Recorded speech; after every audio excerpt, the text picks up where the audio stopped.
I'd like to again thank our sponsors, and I want to introduce our first speaker, Kristen Hassen. She is the Director of Animal Services at Pima Animal Care Centre in Tucson, Arizona. And PAC saves more than 90% of the 17,000 pets who enter the municipal shelter every year, and leads a number of innovative programs, including building target foster programs in the US, the largest foster program in the US, with 5,100 pets going to foster home in 2018. Kristen formerly served as a Deputy Director at Austin Animal Centre, the largest no-kill municipal animal shelter in America. While in Austin, Kristen implemented comprehensive enrichment programs for cats and dogs, and worked in partnership with Austin Pets Alive to bring the community save rate to 98%. Kristen writes and speaks regularly on topics ranging from foster care for every pet, to life-saving marketing for at-risk animals, to smart adoption policies, to social media for animal shelters. She teaches students from all over the US who visit PAC to learn about building model programs in a high-intake government shelter. Thank you, Kristen.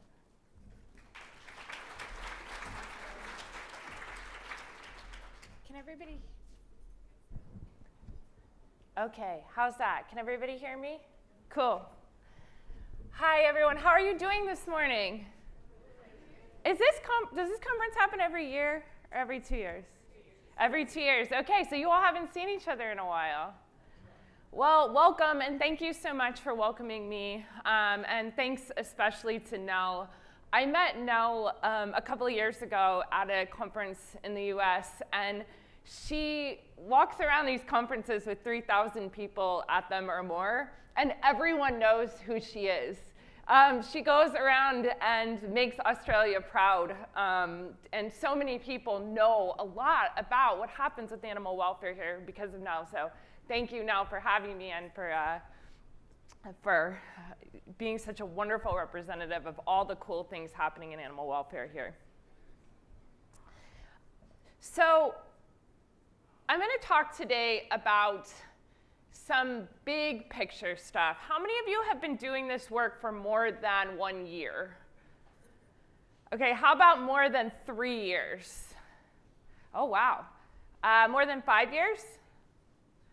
Wow, there's a lot of you who've invested a lot of time into this work. How about more than 10 years? So there's so many of you here that have been doing this work for long enough to remember the days when most of what we did was kill healthy and treatable animals. Some of you have had to, most of you probably got into this work because you loved animals. I know I did. And some of you have had to end animals' lives even though you wanted to be doing the opposite. And so today, we're going to talk a little bit about where we've come from and where we're headed, and how to get out of this cycle. So that's my shelter. We take in 17,000 pets, and we have the longest stretch of the US-Mexico border. So all the really terrible, awful stuff in the United States, we're kind of ground zero for that. We have really terrible conflict happening at the border that's causing a lot of people to suffer. We have intense poverty in certain areas. And we have people that love their pets. We have people that can't afford to feed themselves but love their animals, people living in crisis, being evicted from their homes, facing tremendous life challenges, and they love their pets. I've been in animal welfare since 1999, and Pima is a special community because it only has about 650,000 people living in the metro area, but there's 17,000 to 18,000 pets coming into the shelter. So it's a really high intake in an area with not that many people, with intense pockets of poverty. I started this work in 1999, and if you were in the day long, you heard yesterday, you heard a little bit about my story, but I started this work in 99 at a little shelter in Ohio. And at the time, the kill rate at that shelter was about 90%. So out of every 10 animals that came into the shelter, 1 left alive. And my first job was a dispatcher, and then I moved over into cruelty investigation or animal control. So I spent my time in the community, and my job was basically to document cruelty and neglect to animals and then to bring animals in. But the laws were so weak that most of what I did was just to, every day I would go out and I would see animals starving on chains, or I would see them suffering and being neglected. And the laws were so weak that most of what I did was just to document the cruelty until the animal died, at which time we could press charges. Of the animals in over 6 months that I did bring back to the shelter alive, I can't tell you one that survived. Virtually every animal, to my knowledge, every single animal that I saved during that time didn't survive. It was killed at the shelter. Thank goodness things have changed, because some of you probably have a similar story that you got into a field to help animals, and yet you found yourself having to just end lives. And it was in that time, it basically caused me to have a breakdown. I was very young, and I loved animals so much, and I couldn't believe that all this work was about was ending their lives. And I thought there had to be something better, but I also thought the system is really broken. Have any of you ever felt like the system is really broken for animals? So fast forward ahead to 2013, and I came back into animal welfare, and at the time my boss, I was very hesitant to get it back in, but the person who was hiring me said, if you come back to animal welfare, your only job will be to try to save lives, not to end them. And so I took the leap of faith, and since 2012, 2013, I've been working in shelters to increase life-saving and build community programs and totally change the foundation of how animal shelters work. The starting point for this talk is that the foundation of what we do is broken. Municipal pounds, government animal shelters, they were built to take nuisance animals off the street, cats, dogs, and other pets, and to end their lives in silence so that no one would even know. And most people didn't even know until very recently what was happening in most shelters. This image is not from long ago. Some of you may recognize that, but that is the capsule of a gas chamber. This is from a shelter in Hawaii. This was taken about a month and a half ago. This is still happening in so many shelters around the world. And so that capsule is then has an animal put into it and is then put into a gas chamber. Things have changed for the better, but they haven't changed everywhere, and the system that is broken is still working to end lives.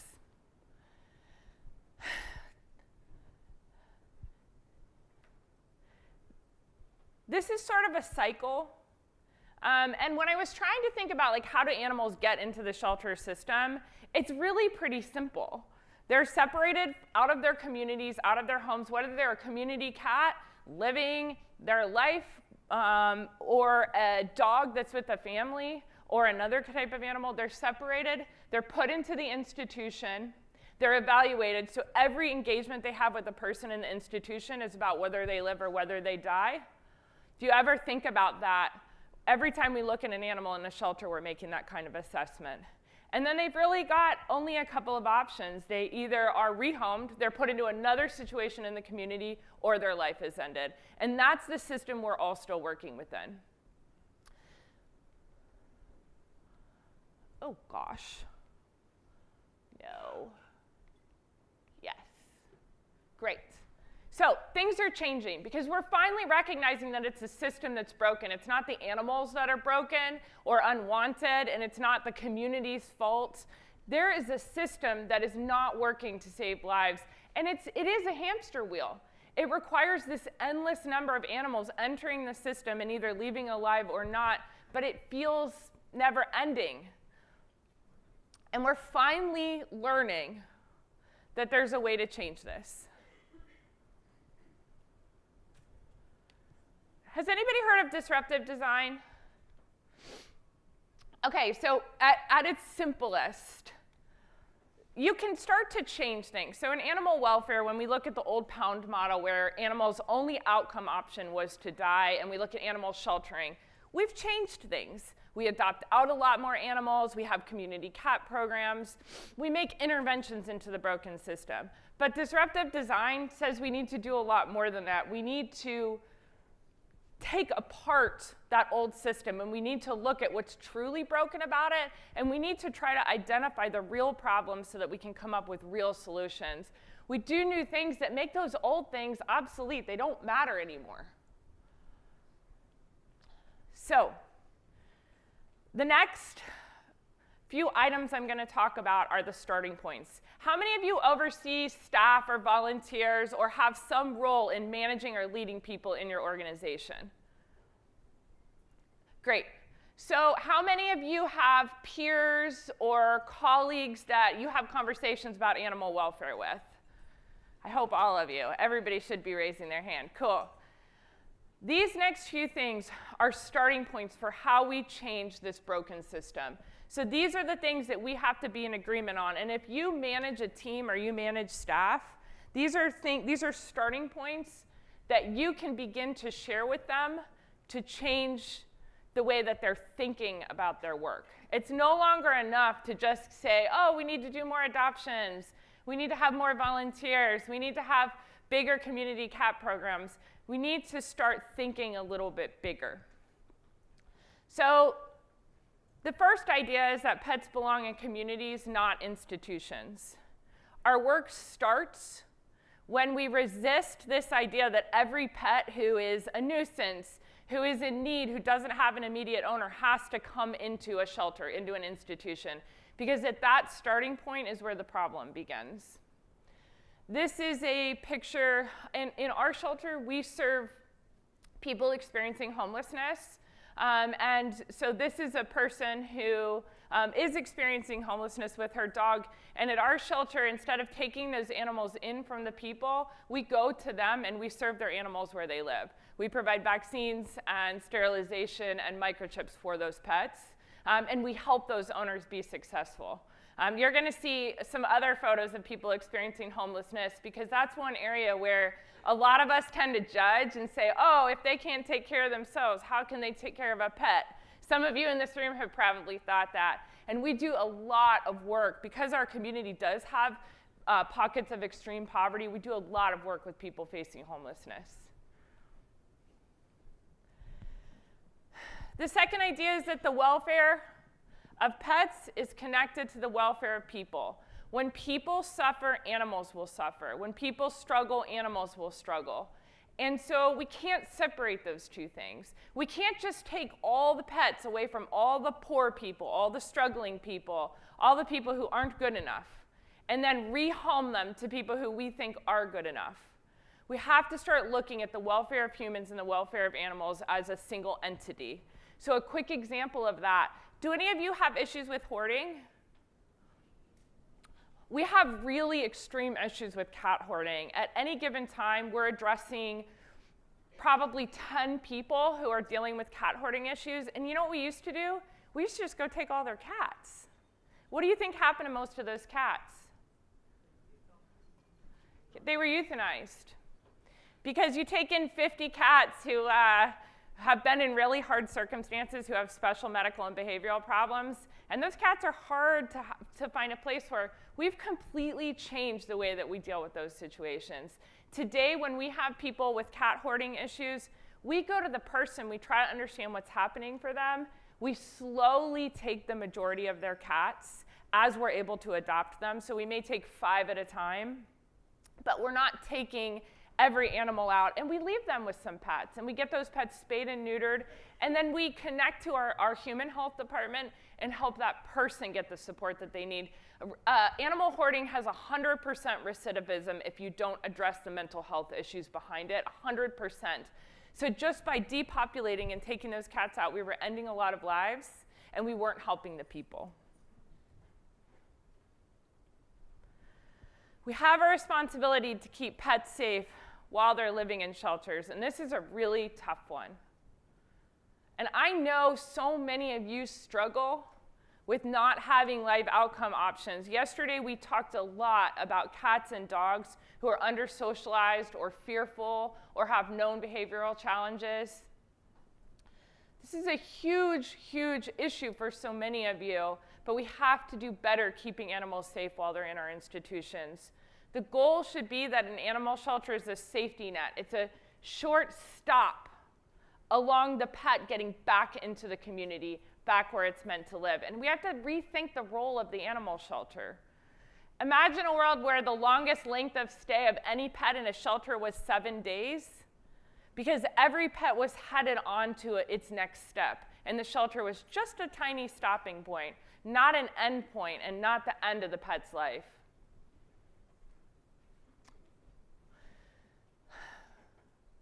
Number 4, we owe the public complete transparency. If you have animals dying in your shelter, any animals, whether they be naughty big dogs or feral cats or some other species that might be a nuisance in your area, whatever those pets that are dying, whatever they are, we need to tell the public about it.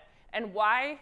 Because the public can't help what they don't know. This is possibly the biggest lesson of the last decade. It's certainly the biggest lesson I've learned in animal welfare, is that as soon as we tell the public we need help, they are there every single time.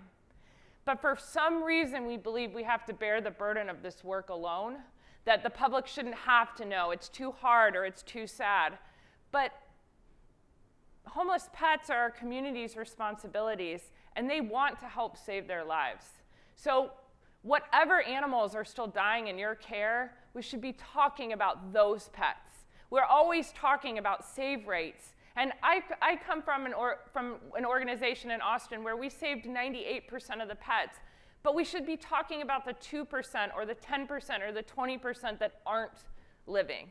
That's what the public needs to know about. Number 5, this is a big one. Because even yesterday I heard people saying, oh, well, if the people are failing pets and they're irresponsible and the communities are creating these issues, we believe that the community is part of the solution, not part of the problem. Most people coming to our organizations, they want to help. Whether they want to adopt or foster, or they're bringing us a stray pet, they want to help save lives. And so we start from the point that the community is part of the solution. It's no one's fault that there are homeless pets. There's so many great things happening in animal welfare, but one of the things that isn't great still is this idea that someone is to blame. And that as long as those someone still exist, we're not going to solve this problem. It's just not true. This is another photo of a family experiencing homelessness and their pets. We found that when we engaged these folks and we started offering them services and support, our clinics, we do these like vaccine and medical care clinics. And so the idea was like, oh, you have to force people to spay and neuter their pets and give them vaccines and da-da-da. And if you don't force them to, they're not going to do it because they just don't care. Well, we started just offering free services. So we do these clinics now, these free clinics, and we take 400 pets every clinic. And the clinic goes from 7 a.m. to 3 p.m. And do you know that every single clinic, by 7 o'clock a.m., we have 400 pets in line of people wanting so desperately to get their animals the care they need that they're lining up by 7 a.m. for that. Our role is to protect the bond between pets and people. Our role is to stop pets from even coming into the institution, and when they do, getting them back into their homes and communities. Our role isn't and shouldn't ever be to be the nuisance police. Anytime someone doesn't like an animal in their community or wants to get rid of it, our role does not have to be the dumping ground and the end point of lives, because that's not why any of us got into this work. And no community should expect an agency to do that for them. Animal shelters of tomorrow are going to be the hospitals and the schools. They're going to be the social work centers. They're going to be the places where pets that have medical and behavioral challenges can get help and support, and where pets are triaged quickly to foster homes so that they don't even have to be in the stress and confinement of the shelter. They're going to be the safety nets for homeless pets. That's our shelter.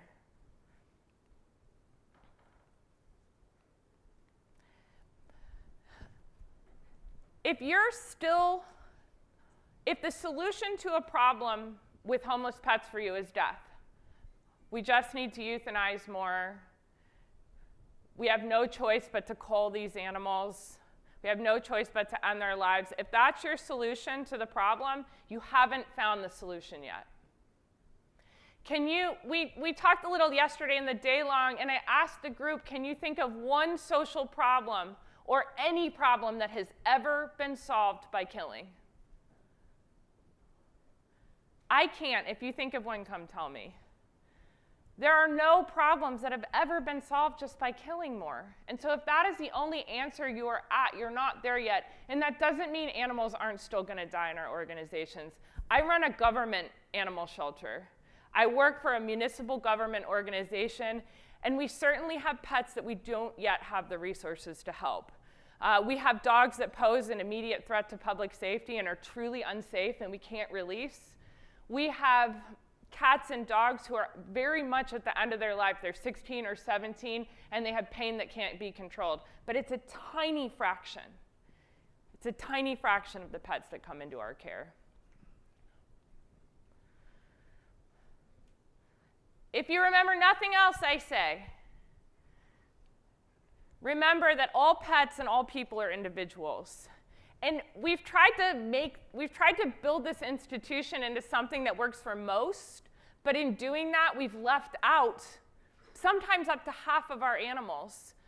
Animals cannot be boiled down to, yes, this is a feral cat, or this is a medium and large dog that isn't very attractive, or this is a neonatal kitten. They can't be boiled down to some category. Because of the way we think about animals, we often do that, but we must remember that every pet is an individual. So as you sit here now, if you can channel, who here has a pet at home that they love very much? All of us. Okay, channel that pet. If you do nothing else and remember nothing else that I talk about this whole conference, it's to think of every pet in your care as if its life matters as much as that pet you love at home. No, we can't save every pet, but we can treat everyone as if its life matters exactly that much. Pets' lives are worth saving. They're worth saving because people love them, and because they bring such meaning and purpose to our lives. I don't know about you, but I feel like the world is really hard right now, and I don't feel like much is going very well. But we get to work in this movement that is going well, and that the world is changing for homeless pets, and we are able to build bonds and maintain them between pets and people. We're really, really lucky.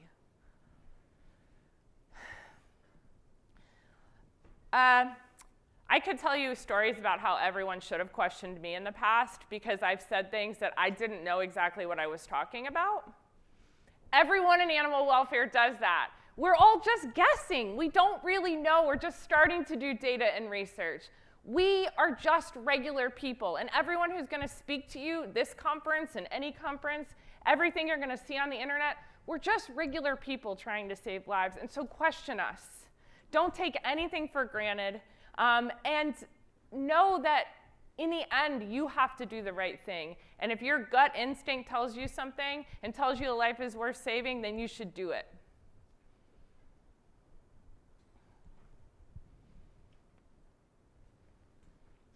You're going to have an amazing conference, and then you're going to go back to your shelters, and you're going to go back to your daily grind. Have any of you been to a conference before and had this happen? You're like, oh, this is amazing. I'm going to do this and this and this. You're going to go back, and you're just going to get back into your routine. But remember, our job isn't just to be on the hamster wheel. Our job isn't just this endless cycle of intake and outcome. Our job is to disrupt that system and change it, and we can do it, and we are doing it. You all are amazing. You're all changing the world for animal welfare, and remember that you have the power to not continue the system, and you have the power every single day just to save that one life, and that one life matters, and every time you do that, you are changing the system for homeless pets. Thank you.